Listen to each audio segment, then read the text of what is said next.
নমস্কার বন্ধুরা, আপনারা সবাই দেখছেন সরকারি সংবাদ ইউটিউব চ্যানেল।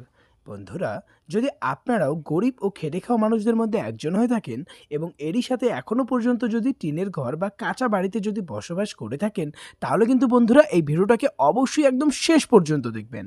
তার কারণ বন্ধুরা, এবার কিন্তু আপনাদের সবাইকে এই মাসের মধ্যেই ঘর বানানোর জন্য 1,40,000 টাকা দেওয়া হবে, যেটা কিনা মোদী সরকারের তরফ থেকে দেওয়া হবে। বন্ধুরা, আপনাদের মধ্যে হয়তো অনেকেই প্রধানমন্ত্রী আবাস যোজনার আওতায় ঘর পেয়েছেন, কিন্তু বন্ধুরা এবারের ঘরটা কিন্তু আপনারা প্রধানমন্ত্রীর গ্রাম আবাস যোজনা প্রকল্পের মাঝখান থেকে পেতে চলেছেন। অর্থাৎ বন্ধুরা, এই প্রকল্পটা কিন্তু শুধুমাত্র আমাদের ভারতবর্ষের গ্রামাঞ্চলের জন্য।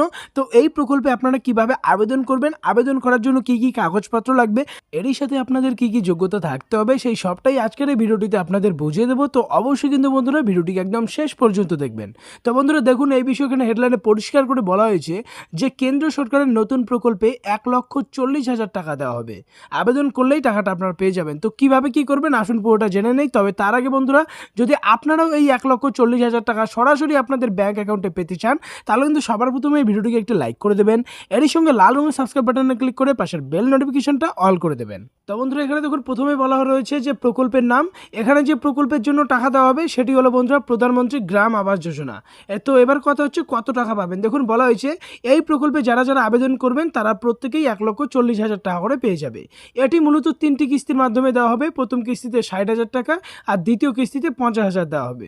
এরপর এনআরজিএস দ্বারা সাবমোট অর্থাৎ 100টি মেইনটেন্স ফি দেওয়া হবে, যার মোট টাকার 21,000 টাকা দেওয়া হবে। আর এছাড়াও আলাদা করে আরও 12,000 টাকা দেওয়া হবে, যেটার দেওয়া মূল উদ্দেশ্য হচ্ছে টয়লেট বানানোর জন্য। তো সব কিছু মিলিয়ে 1,40,000 টাকার মতো আপনারা আপনাদের ব্যাংক অ্যাকাউন্টে পেয়ে যাবেন। তো কারা কারা আবেদন করতে পারবেন, দেখুন বলা হয়েছে এখানে আবেদন করতে হলে আপনাকে অবশ্যই একজন ভারতীয় নাগরিক হতে হবে। এরই সাথে আপনার বার্ষিক আয় দেখাতে হবে যে আপনি দারিদ্র্য সীমার নিচে।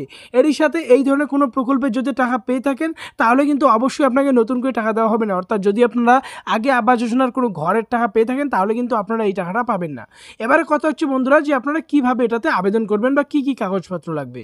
কাগজপত্র বন্ধুরা লাগবে পাসপোর্ট সাইজের ফটোকপি লাগবে 4 কপি, আধার কার্ড, ভোটার কার্ড, রেশন কার্ডের জেরক্স, ব্যাংক অ্যাকাউন্ট পাসবইয়ের জেরক্স, আবেদনকারীর পরিবারের জব কার্ডের জেরক্স কপি লাগবে।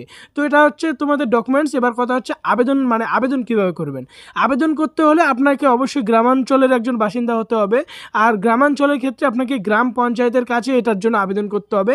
বা আপনি যদি কোনো বিডিও অফিস হন, বিডিও অফিসে কিন্তু এই ফর্মটি আপনি পেয়ে যাবেন। সেই ফর্মটি ফিল আপ করার পর আপনি সেই বিডিও অফিসেও জমা দিতে পারেন অথবা গ্রাম পঞ্চায়েতের কাছেও জমা দিতে পারেন।